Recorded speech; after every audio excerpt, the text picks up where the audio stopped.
I am not that short.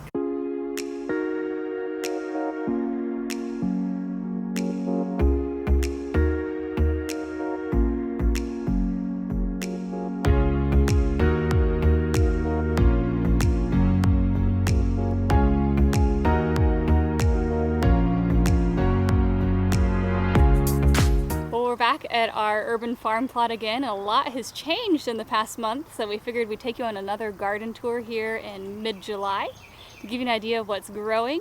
Behind us you can actually see how tall the popcorn is. Nathan's about 6'3", so that popcorn is, I don't know, what, 7-8 feet tall? It's pretty tall. Definitely pushing that. So we'll take you around our garden and show you what's changed this past month. Well, since we're here with the corn, we'll talk about it real quick. We did have a windier system come through with one of the tropical storms that passed over, and you can see that it did a number on part of our corn. Fell over, some of it still tasseling and putting out silks, but those are definitely going to be more stunted, but the rest of the crop is looking fantastic. So we are hoping for a great harvest this year. Just to put it into reference, I am not that short, and I can touch a 8-foot ceiling on flat toes. So you can look at some of these tassels, like this one here, has to be pushing 9 feet. It's incredible. Next to our corn we have our cowpeas, and last time we came through they were pretty small, and you can see how big they've gotten. They start vining out a little bit. I'm not sure if I've seen any pods yet. Have you seen any pods? I have not. Hopefully it'll come up pretty soon. Any There flowers? might be some bud terminals starting to form here. It's hard to tell if it's a bud terminal or a new leaf terminal. But a lot of new growth. Soon. They're very prolific. Ooh, there we go. That right there. Our sunflowers are also taking off. This is the second round we planted, and they're already taller than me. We have some different varieties in here. We have some rusty colored ones, some yellow ones. So it'll be very interesting to see which ones came up. Looks like this one's gonna be one of our rusty colored ones, which is some of my favorite. And our tomato tunnel has been growing great. And look what we have down here. Our first fruit is starting to ripen. So we'll be getting ready to get our canner out and start making tomato sauce. One nice thing about the trellising method that we're doing is you get these beautiful clusters of tomatoes. And you can see they're all ripening. This particular variety isn't super even, but you get a cluster, and this particular one sets a cluster of 6 tomatoes. And it looks like we'll have about 6 tomatoes that will ripen just about every week for us. Hopefully this will last well into the summer season. As you look up, it just keeps on going on and on and on, all the way to the fresh buds up at the top. Oh, the weight of the fruit on this branch ended up causing a stress fracture. Doesn't look like it went all the way through, so what we'll do is we'll get another twine and just help support that branch to prevent it from snapping.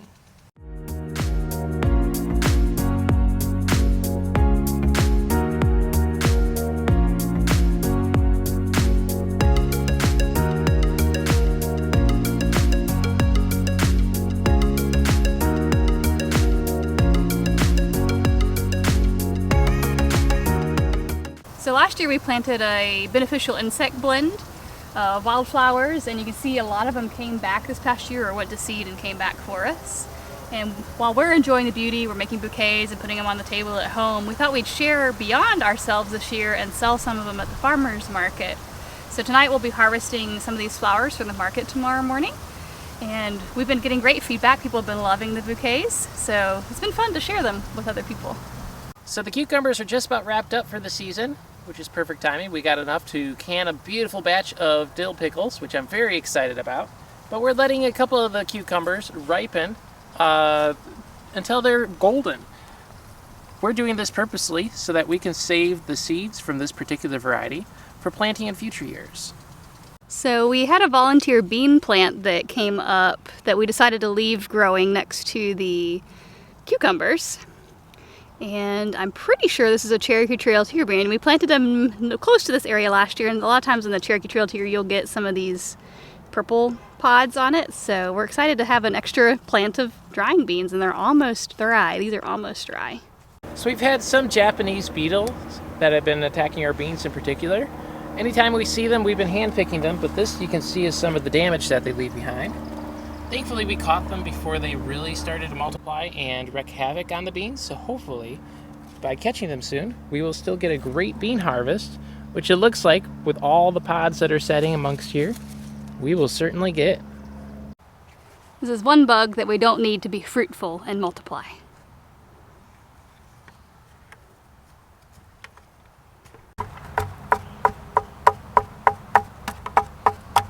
Free protein. For the chickens, not me. One major change you'll notice here is we don't have the potatoes anymore. We pulled them up earlier this week. We got a little over 80 pounds of potatoes.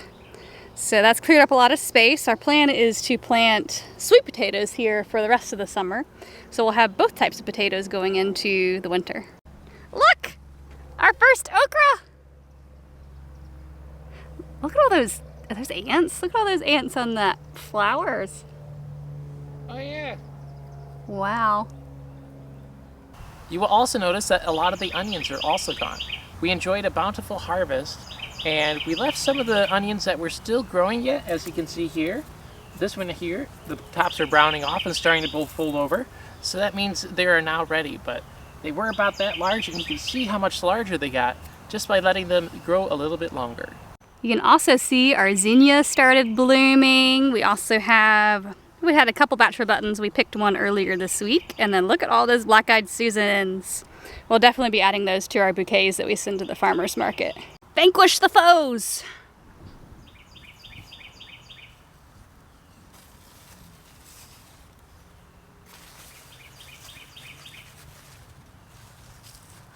Three of them. Well, you can see that the squash, just 3 squash plants, have totally taken over their side of the garden. And we've been training it back and forth, trying to kind of keep it contained, and it's pretty much taking up a third of our garden. So we're trying to make sure it only stays in its third of the garden. But we have 2 yuxie and 1 winter luxury squash. Hey Nathan, right there, I see a yuxie, I think. Wow, that is beautiful. Won't be long. One of the challenging things of working full-time while trying to homestead is the weeds in particular.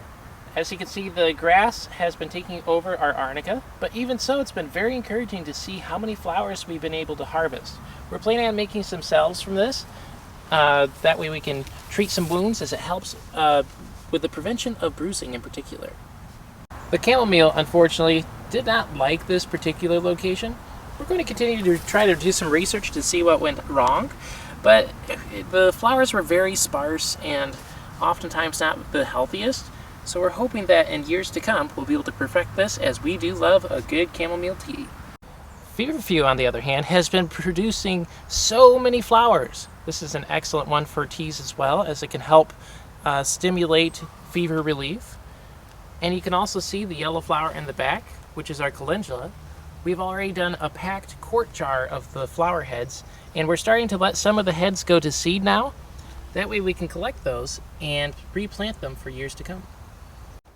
And the first flowers are popping up on our marshmallow plant. We planted, I think, 5 of them in this cluster here. They're all very happy, nice and tall. And marshmallow, you actually mostly harvest for the root, but you can't do that until the about 3rd year. So you can actually harvest the leaves for the first few years and still get some of the medicinal benefits of marshmallow. The best time to harvest marshmallow leaves is right when they start flowering. That means that most of the energy is no longer in the root, it's up in the above ground part of the plant. And this here is our elderberries. We are so very excited to see that it actually set some berries this year, and we're very curious to see how well it yields. We love making elderberry syrup, and anytime we're feeling under the weather or know that the cold or flu season is approaching, we just take a teaspoon of elderberry syrup every morning, and it definitely helps boost the immune system. I think it's a baby assassin bug. If so, those are good guys. They are great predators that patrol the garden, feasting on other pests that might plague some of your plants. So as you can see, our tomatillo plants are loaded with fruit. Some of these, oop, this one's starting to get ripe. What you're looking for with the tomatillo is the pod, is the shell, the hole to be full. And as you can see, this one's kind of soft. It's not filled out yet, but this one down here has a larger one inside of it, so you can see. And this one's just kind of poofy. There's not much in there. Ripe one down here to show y'all. We harvested some the other day. That one's getting close. That one's awful big. Here's one. You can see that it has filled out its husk. So when it's filled out its husk and it starts popping open, you know your tomatillo is ripe. One of the bugs that you might see around are called leaf-footed beetles. They are distinctive from other type of beetles as they have a white band across their back and they have long back legs. These particular ones are leaf suckers and they can spread some diseases as well, but overall they're just a pain to deal with, as anytime you try to pick them off with your hands, they're quick and fly away, but they also spread so numerously as well. There's also very few predators. Praying mantises will go after them, so you could introduce them to your environment if they are not naturally there. Otherwise, just try to create a habitat that is more inviting to some of the insects that might prey on them. And this, our tunnel of beans. I absolutely love it. We are definitely going to have a tunnel of beans in all of our future gardens. It makes harvesting so much easier. The beans are cleaner. We can find them easier because they're dangling down. So this is definitely going to be a fixture in our garden in the future. But you can see we are loaded with beans, so we're going to be harvesting this evening.